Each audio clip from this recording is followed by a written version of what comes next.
It's the Opperman Report. And now, here is investigator Ed Opperman. Okay, welcome to the Opperman Report. I'm your host, private investigator Ed Opperman. We got a really special show for you. Something kind of an outrageous kind of topic. The article is called Dreadful Chronology of Gaddafi's Murder. And our guest is Chris Welzenbach. And it really is an international war crime of what we did over there in Libya and what we've done to this country and how you see it. They're in turmoil over there and chaos over there to this date. And it's amazing that we have a woman running for president who should be on trial for war crimes rather than running for president, just for what went on in Libya alone. Mr. Welzenbach, are you there? Yes, I am. Thank you so much for coming on the show. Tell us about yourself. Who is Chris Welzenbach? Well, I was originally a playwright, worked with Walkabout Theater in Chicago. I had a hit play called Downsize that ran for a couple of years in Chicago, then in translation was produced in Buenos Aires, and then later was translated into Portuguese and was produced in Sao Paulo and in Rio de Janeiro. I fell out of that life, worked on other things. Actually, I had some setbacks in my personal life. I had a blood disease that nearly killed me. Had to sort of retreat to my larger family and recuperate from that. I'm still basically in the process of recuperating from that. So that's where you find me now. I'm now working on other things like journalism, investigating stuff that I'd been thinking about and worried about for a long time, and now I want some answers to these questions. Gotcha. So I guess you can say that this disease, this illness, was like a blessing in disguise. It gives you time to focus on this kind of work. Yeah. It had me recharge what I was doing intellectually. Okay. Well, God bless you with that. I hope you get a speedy recovery. Now, this article, right, the dreadful chronology of Gaddafi's murder. Give us an outline. What happened here? I first became intrigued by this whole process. I had just done a piece about Chris Hayes, who is with MSNBC, who was another member of Walkabout Theater when I was working there, and he'd gone on to become this host on MSNBC. And I'd read this book by Michael Aria called Medium Blue about the politics of MSNBC. He included a transcript of an interview with Jeremy Scahill, a journalist who's done a lot of research in the Middle East. Scahill was talking about CIA operatives working in Libya prior to coincident with sort of the beginning of the Arab Spring, but prior to any Western involvement in Libya. So they were sort of in there stirring the embers for one reason or another. I became intrigued by why they would be doing that. I then discovered that back in 2007, Muammar Gaddafi had fronted $300 million toward the purchase of a telecom satellite that would free the nations of continental Africa from an annual lease payment of $500 million that they would have to pay for access to a telecom satellite. Now, this basically euchred all these Western banks out of the opportunity for loans and for interest. You're talking tens of billions over time on just that one deal alone that they got screwed out of. So they were upset about that. As a result of the article that I did about Hayes, a guy in France contacted me, an expatriate American, who said he knew of a lot of information that was now emerging in the French media about Sarkozy's relationship to Muammar Gaddafi. Sarkozy was then president of France, Nicolas Sarkozy. Sure. as I started to look into that, I discovered that Sarkozy himself had a very dark and devious background, had been mentored by the mayor of this small town on the Seine that was known as a wealthy burg and was known for its corruption. And this mayor was incredibly corrupt. It was Achille, I can't pronounce his last name, but he took Sarkozy under his wing. Sarkozy is one of those guys like Edwin Edwards from Louisiana, a corrupt guy that people vote for because there's a thing about him. He's a guy who gets away with stuff. Sarkozy had that same thing going on with French politics. Yeah, Sarkozy always had this reputation of being like a womanizer, right? Yeah, he'd been through about 4 marriages at last count, and a lot of mistresses on the side. Yeah, everything about the guy like stinks on ice. And it was he who entered into a financial arrangement, according to Mediapart, a French investigative journalistic consortium. They claimed, this came out in September 8th of 2016. They claimed that going back to 2006, Sarkozy was being financed by Muammar Gaddafi. I think Gaddafi could see ahead. He knew that, for example, the purchase of the telecom satellite would provide Africa as a continent a certain independence from the Western powers. And this initially would make Gaddafi a targeted man. Gaddafi had done other things to try and cozy up to the Western powers. For example, he had entered into agreement in 2008 with the U.S. to provide a fund to pay off the victims of what is called the Lockerbie bombing. That was the Pan Am jet that went down over Lockerbie, Scotland. All right. Now, that in and of itself, that's kind of a shaky deal, because according to British journalist Robert Fisk, the Lockerbie bombers are still alive and well and doing fine in Beirut. And these guys were hired by the Iranians shortly after the USS Vincennes shot down an Iranian airliner over the Red Sea. This was payback, basically, for that shoot down. That we've never apologized for, by the way. The U.S. has never apologized for shooting down that Iranian jet. No, it hasn't. Yeah. It certainly hasn't. At any rate, the Iranians wanted their pound of flesh. The Lockerbie boys, these Lebanese guys, provided it. They probably got the bomb aboard at Nicosia in Cyprus. Boom, it goes off over Scotland. Gaddafi and the Libyans likely had absolutely nothing to do with it. But Gaddafi wanted to make good with the West. He wanted to do business with them. He had broad shoulders and deep pockets. So he agreed, I will pay you this ransom to get back in good with you. Now, then comes this notion, following the purchase of the telecom satellite. Gaddafi is then nominated as chairman of the African Council, this overarching body that governs certain aspects of African affairs.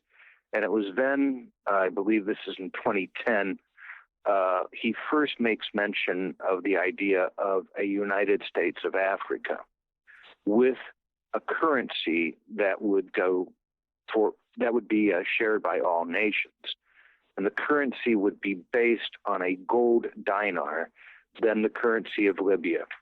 At this point, Gaddafi had stockpiled about 143 tons of gold in his vaults to support that gold dinar. It would be a gold-based currency.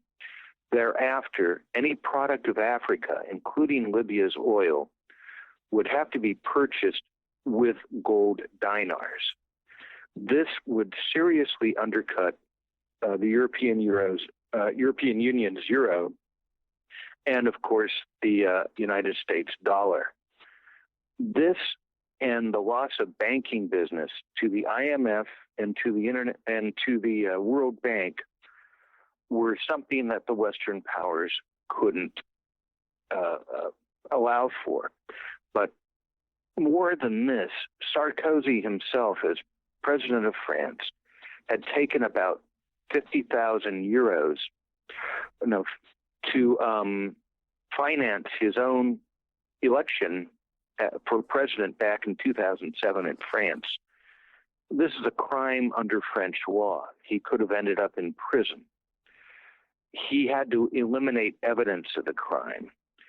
When he saw the events militating against Gaddafi, that the big banking houses of Wall Street, London, Amsterdam, etc., were all now focusing in on Gaddafi, he figured this was his opportunity to off this guy, eliminate the evidence of his own criminality, and, basically grab the oil and grab the gold.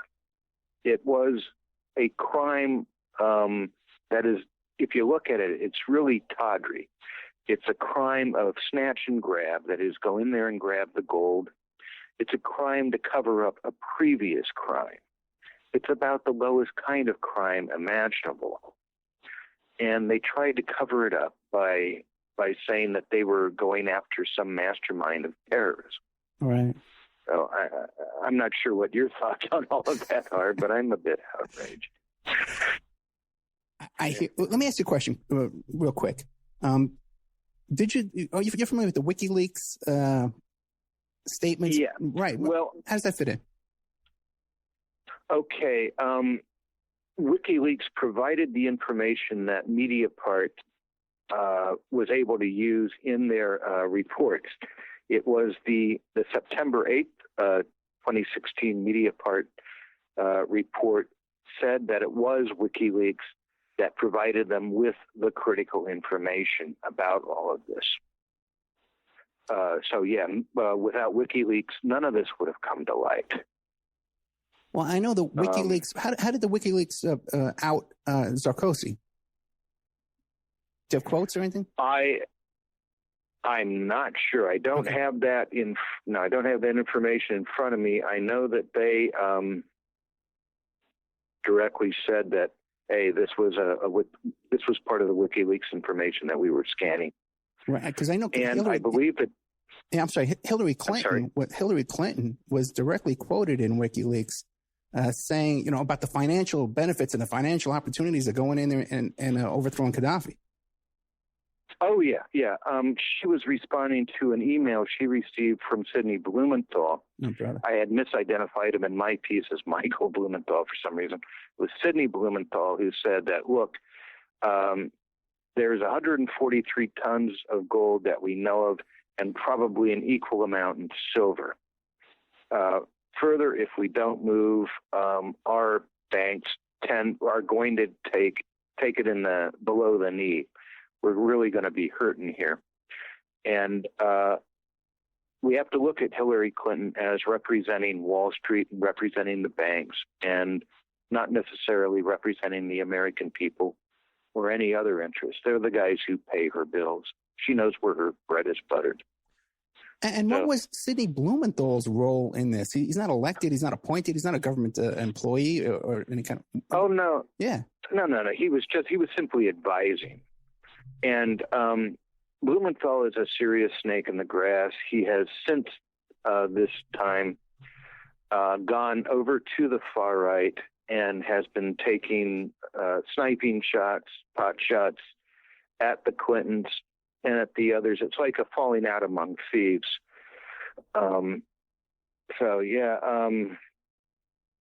This is pretty ugly, no matter which angle you look at it from. What concerns me the most is that had Gaddafi succeeded in creating a Pan-African currency, Africa, for the first time in 500 years, would have achieved true independence and true freedom.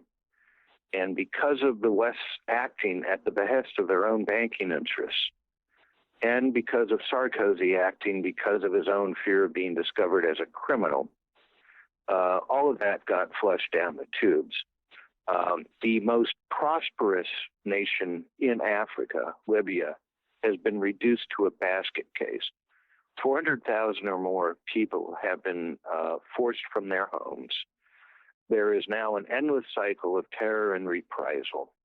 There is it's a failed nation. What used to be an extraordinary success story is now just a wasteland.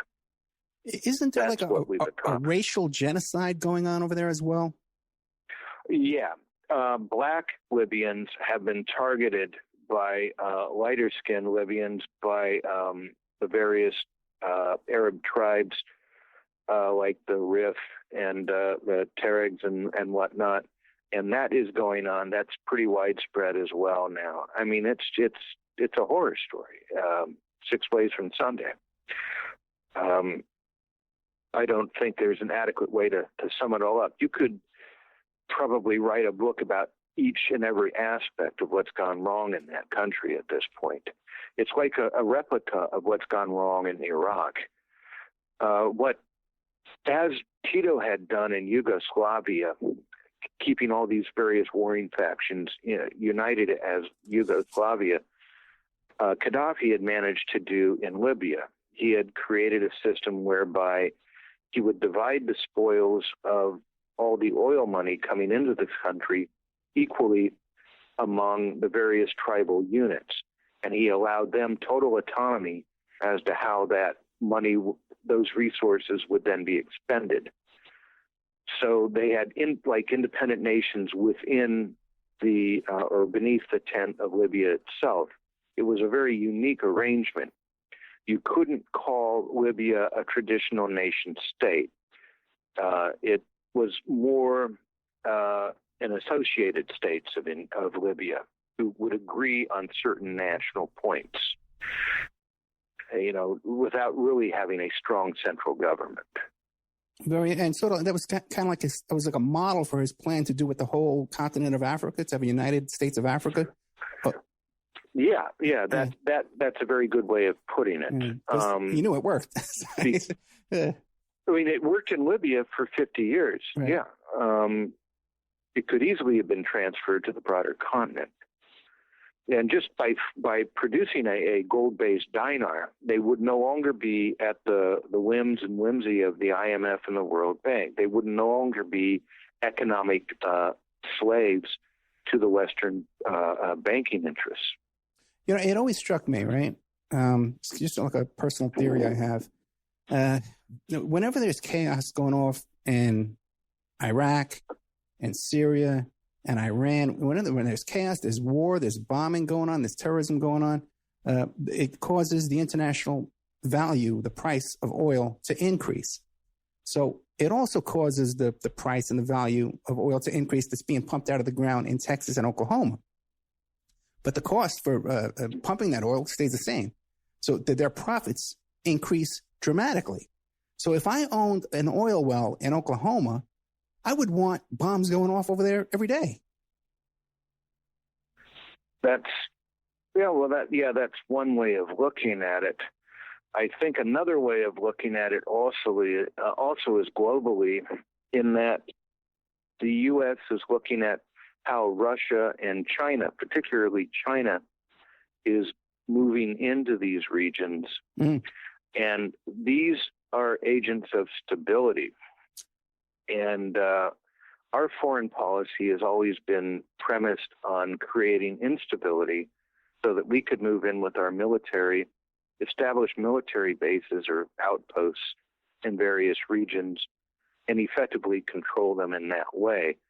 That way, the resources of those regions, because they had no way of controlling them, could then be extracted by our corporations for very little expense.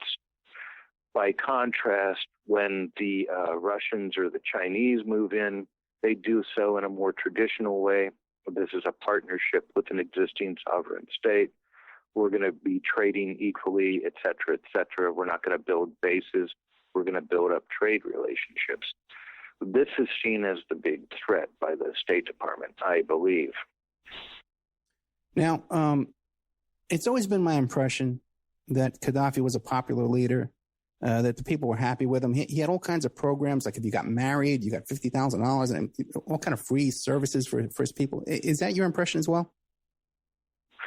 One of the emails, I got a massive amount of feedback on that article. One of the emails was from a professor in Michigan who said that he had a number of students who were exchange students from Libya, and their education was totally paid for by the Libyan state.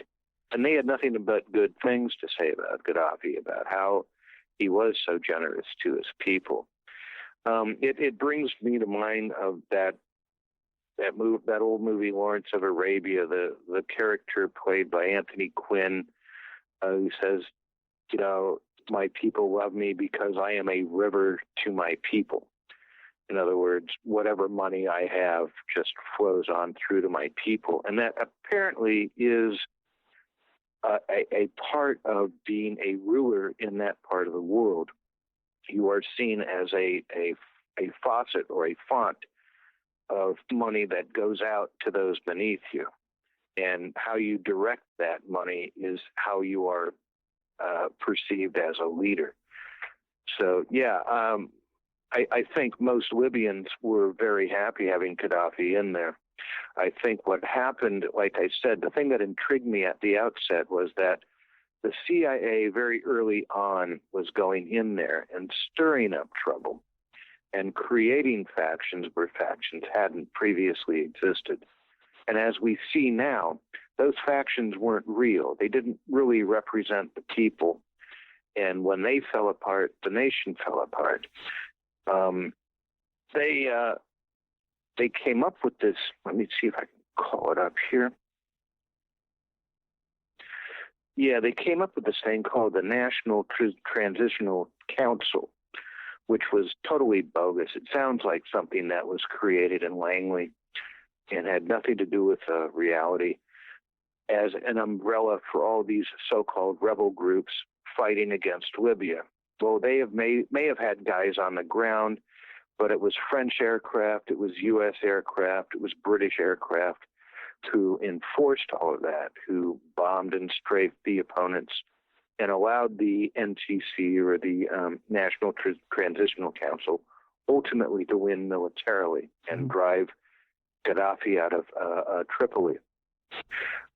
But that whole thing was created on the ground. It was fabricated. It was just nothing but a fabric of lies.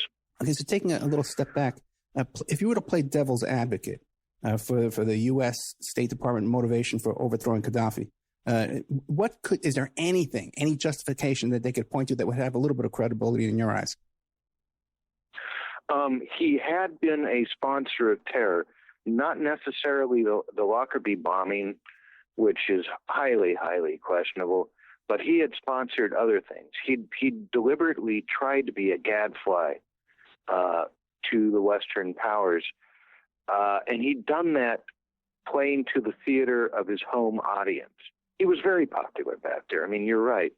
For example, when he went to meet Sarkozy in 2007, in the courtyard of the hotel where he was staying, he built a tent, a typical tent for an Arab sheikh in the courtyard. This is the kind of stuff that he loved and the kind of stuff that the West hated. So a guy who's deliberately poking you in the eye, you're going to get like a negative response. But that's really all I can say. It was more greed than anything else. They knew about the gold in his vaults. He had too much of it. He was too much of an economic threat. I believe he did that thing with the tent too in Central Park. Am I correct? When he visited New York? Wow. I hadn't heard of that. Or maybe he wanted to. It was in the papers for sure. Something right. Either he wanted to put a tent, or he actually did put up the tent and stayed in Central Park, which is, it's pretty fascinating, Now, but that's typical Gaddafi. Yeah. And again, he's playing back to his home theater. So, what was the tipping point and the U.S. justification? This terrorism, or because he was cooperating? No. Yeah. No, the tipping point was when it looked like he was going to move forward with the Pan-African currency. Right. that was something that they just could not tolerate. That's when the French bankers first went to Sarkozy and said, look, we've got a real problem with this guy Gaddafi. He could cost us tens of billions of dollars. What are you going to do? And Sarkozy says to himself, I owe this guy 50,000 euros, and he knows that he paid for my election campaign, which is a felony in France. I could do serious time if it's ever discovered. Ergo, kill two birds with one stone, please the bankers, and eliminate evidence of my own criminality. And that's why he launched the war against Libya. You mentioned you were friendly with Chris Hayes from MSNBC. Right. Now, has he been receptive to reporting on your perception and your chronology of events? Not at all. My piece about him was largely negative. It was to the effect that the guy that I knew when we were both working with Walkabout Theater was he was a different person back then. He had strong left credentials. He was working for In These Times, which was a left-leaning labor magazine. He worked evidently shoulder to shoulder with Jeffrey St. Clair, the chief editor of Counterpunch. He then went on to be the Washington correspondent for The Nation before going to MSNBC. When he first started at MSNBC, he still was an independent voice, an objective voice, or a voice of reason. And over the years that he's been broadcasting, he's step by step, little by little, gone over to the company position, and he's now basically just another talking head.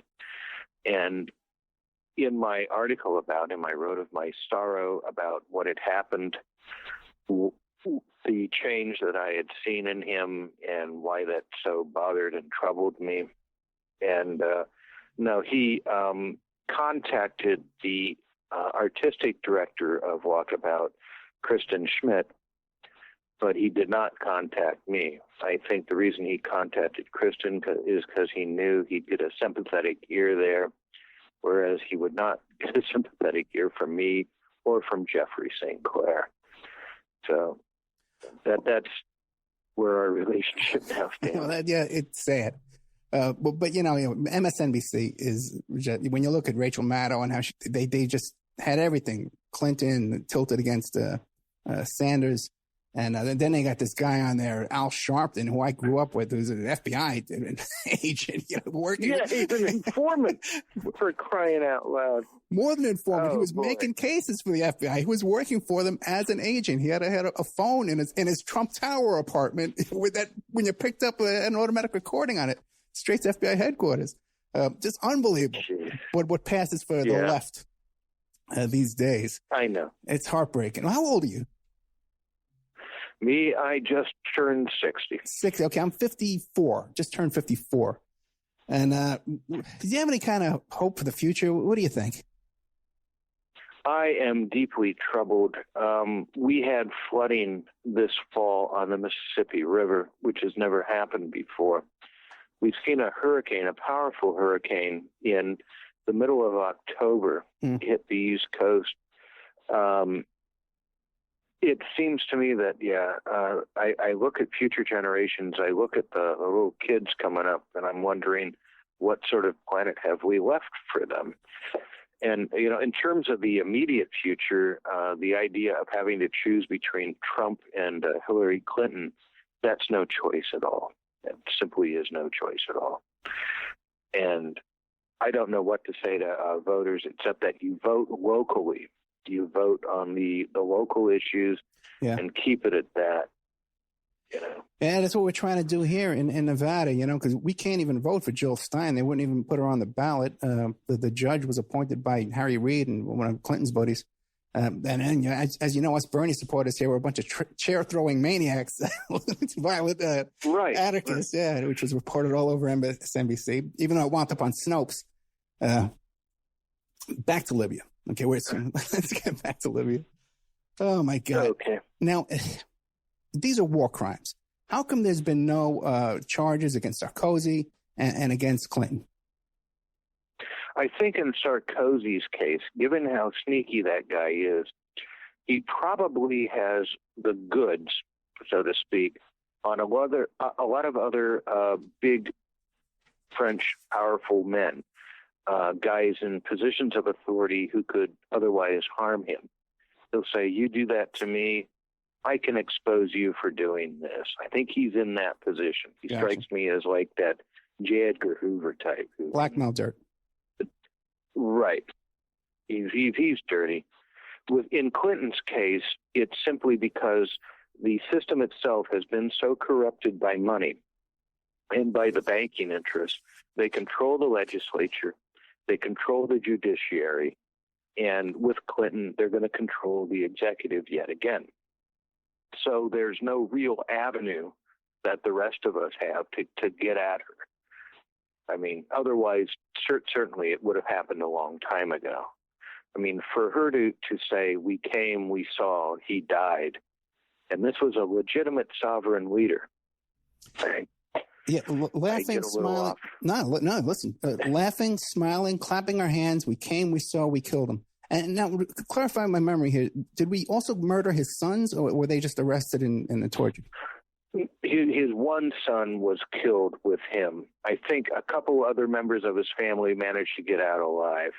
I'm not certain of the entire details, but I know that one of his kids was killed with him on the 21st of October when they killed him. Fascinating enough, all this going on openly. There's leaked emails talking about we were going there to take the money. Sidney Blumenthal advising on this just blows your mind. Where does this guy get off advising on this kind of stuff? It just blows your mind. But what's taken over with the Libya story is not these war crimes, not the overthrow and what the horror that's going on in that country, but Benghazi. Benghazi is the calling, the war cry from these Republicans. Can you give us any insight on what went on there? All I know about Benghazi is what anyone else knows, is that the ambassador did not heed State Department directives, that he needed more security. He thought he was safe where he was. He thought he had a good relationship with the people he was dealing with and did not perceive the wider chaos. And Stevens, he was a victim of his own hubris in that regard. He actually thought he was on top of the situation when his own intelligence people were telling him, no, you're in real danger here. You've got to beef up security and stuff. So I think ultimately it was on Stevens' own head. He didn't respond adequately to the intelligence information he was given. He did not beef up his own security, and he ended up dying for it. And he ended up killing members of his staff who otherwise should have lived. That's my perception. The actual militias, the factions that went after and attacked the compound that day, do we know which ones? Have we identified who they are? Are they the same ones that were? Yeah. Yeah, we don't know. That's the whole problem. You're talking about gangs of men that are liquid, that form and reform, that switch their alliances all the time. Whoever was fighting on this side today was fighting on that side yesterday.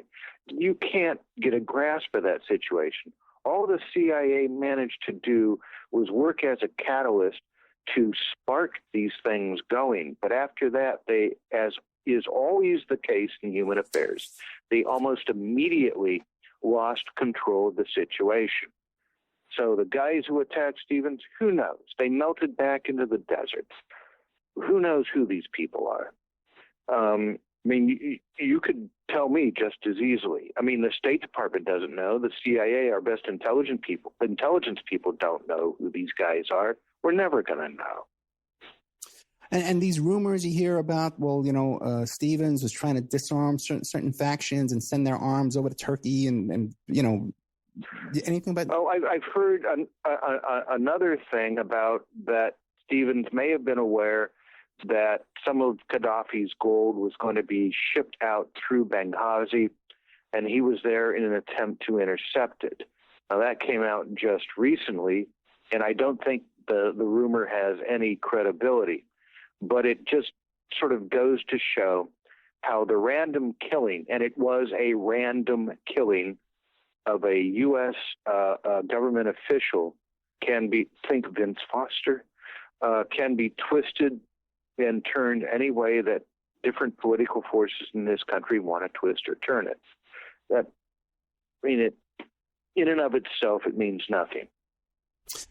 It's so fascinating you would bring up Vince Foster. You got to listen to some of the shows I've done on Vince Foster with some of the eyewitnesses and people involved in that investigation. It's just incredible. And you're right, it just can be twisted any way they want. It always struck me as curious, sort of in the vein of an October surprise, because you remember the election was going on there, and how Mitt Romney held this midnight press conference where he came out, rambled a couple of words, and then ran off the stage. It was very bizarre. And then all of a sudden it's turned into one of the biggest things to take off for years, one of the biggest congressional investigations ever. Your take on that? Again, I just see it as political posturing on our end. Maybe Romney realized how tenuous his grip on these facts actually was, and decided to drop what was a hot potato. I really can't give you any information on that. Now, this all I know is that Stevens died. It was a regrettable incident, and that's basically the end of it. He was in a situation that was chaotic.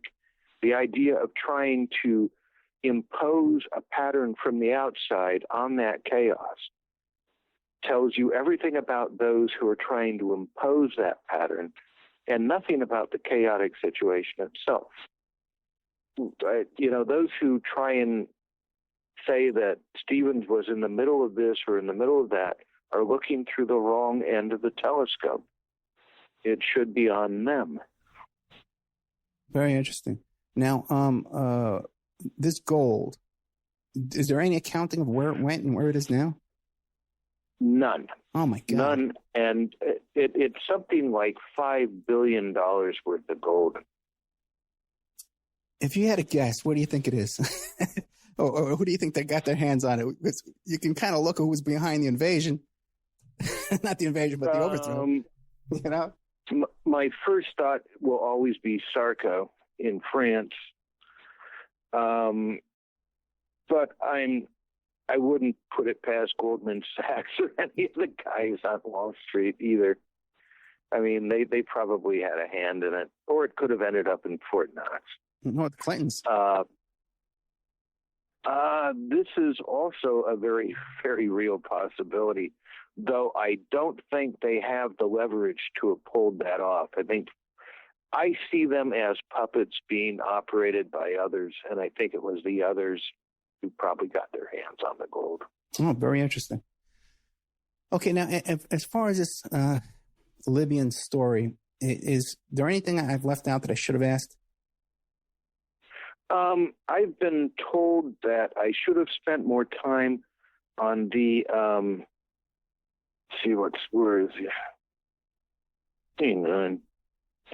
Bernard Henri Levy, and his, the way he was operating behind the scenes in France.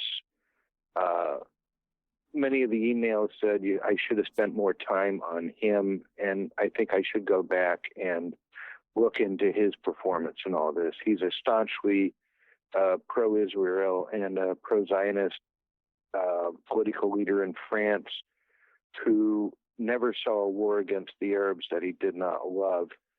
But in this case, he may have also done other things that were less than legitimate.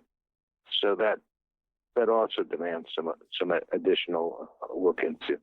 And this is coming from people like they're trying to send you tips, saying, "Hey, I have inside information. Take a look at this guy." Right. That's where the same thing about the idea that Gaddafi's gold may have been smuggled through Benghazi. All of these tips started to fly in after the thing got published. Interesting, because, I've had Cynthia McKinney on the phone a few times, and she's adamant that when she sees these congressional hearings, she says, this is something where all sides in these congressional hearings are covering up for something way bigger than what we're seeing here, that there's no question of that. Yeah. There's no question. Our government is no longer our own. Yeah, frightening. What are you working on next besides Israel? Besides Libya? It's on a larger thing about how the media has been distorting U.S. history, and basically the old what's his name, George Orwell thing. He who controls the past controls the future, and he who controls the future controls the present. That is how you rewrite history, is how you move forward. Most recently, I'm looking at that movie solely about the retelling of a very recent incident where Sullenberger famously landed a plane on the Hudson River. Great hero. Right. And then Clint Eastwood came along, and in the words of a writer for The Guardian in England, says Eastwood effectively weaponized Sullenberger, made him a weapon for the right through a contrived scenario that they are now presenting as history. And the process by which that happens, I mean, I'm going back into other things like Zero Dark 30, which was based entirely on a fabrication. Have you read The Killing of Osama bin Laden by Seymour Hersh? No, I have not. Seymour. Okay, that gives you in detail what had actually happened. Okay. And what had actually happened was in 2010, U.S. intelligence discovered that the Pakistanis had been holding bin Laden prisoner since 2006, and they started leaning on the Pakistanis, like, we want to get a hit on this guy, and we want it done before 2012 when the elections come up. Right. And finally, they extracted a promise so that the SEALs could go in and do it. And when the SEALs went in, what the Pakistanis had done is they secreted bin Laden in a place called Abbottabad, which was a resort community about 40 miles outside of Islamabad. And because it was a resort community, everybody has a short-term lease, so nobody knows the next-door neighbor. And it was right near a ISI, Pakistani intelligence unit, and it was within 15 minutes flight from a major Pakistani military base. And they had guards inside the compound. I mean, he was a prisoner, but not just a prisoner. He was directly under the eye of Pakistani security and the Pakistani army. And so, as part of the deal that the U.S. brokered, they cut all the power to Abbottabad. They pulled all the guards out of the compound where bin Laden was being held prisoner. And then our guys were supposed to go in there and kill him, extract the body, and then they were supposed to put the body in this mountainous area of Afghanistan. And then a week later, they were going to claim that he had been killed as part of a zone strike, and that would absolve Pakistani military and intelligence leadership of any culpability in the whole shebang. But what had happened is that the SEALs managed to screw everything up like 6 ways from Sunday. Number one, they crash a helicopter. So then they have to destroy the helicopter. They do so with percussion grenades, which wakes up the sleepy resort town. Everybody wakes up looking at fire pouring out of this wreckage. When they go into the compound, they encounter no resistance because there are no guards and no weapons in the compound itself. They manage to blast bin Laden apart. They just empty their clips in him. They gather up the remains. According to Hersh, only his skull was intact at this point. and shoved it all in a body bag. And then they dumped the body bag in the mountainous area between Pakistan and Afghanistan for returning to base.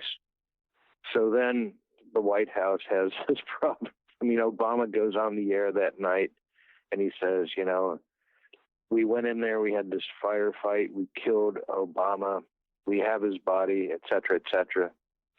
The next day they have to create these endless fantasies, like they had to bury him at sea off the USS Carl Vinson. And it's one lie piled on the other. And ultimately, one of these lies or streams of lies is picked up by the producers of Zero Dark 30. And then when the movie came out, that became the truth. That became the reality of what actually happened. And so what my next piece is about is how Hollywood continually rewrites history and presents the U.S. with a very twisted idea of the truth. Yeah, that's a great topic. You know, they do that in a lot of, even TV movies of the week and stuff like that. They did a movie about the McMartin preschool. They did one about Jeffrey McDonald to like give the official version of what went on, you know, and it's always their whitewashed version. Now, with Sully, though, your concern is about how they make it that the FAA, Well, in the Sully thing, it's the way they crucified the NTSB. Right. And when I was very young and living in D.C., one of the bartenders at this bar that I frequented in Georgetown he was working there part-time, and the rest of the time he worked at the NTSB. And later, after a plane went down in like Central America, I remember about 10 years later, I remember seeing him being interviewed. He was this highly qualified guy, and I had just enormous respect for him. And this movie solely just trashes these people. And that really rankles me, man. These guys do good work, and they save lives. And that shouldn't have happened. Okay, very interesting. So we got a couple of seconds left. What do you want to leave us with? I just want people to be a little more outraged at some of the criminal conduct of their elective leaders. They should hold the people they vote for to a greater accounting than they're presently doing. People have to wake up. Thank you so much, Chris Welzenbach. This article is called Dreadful Chronology of Gaddafi's Murder. I tried to include it in the description of this show. So you're going to have to go to Counterpunch to read the whole thing. Mr. Welzenbach, thank you so much. Thank you. Good night. Funny that he should mention Sully, because I've said it 1,000 times. My former partner was NYPD Harbor Aviation, was the last guy to get off that plane. It wasn't Sully.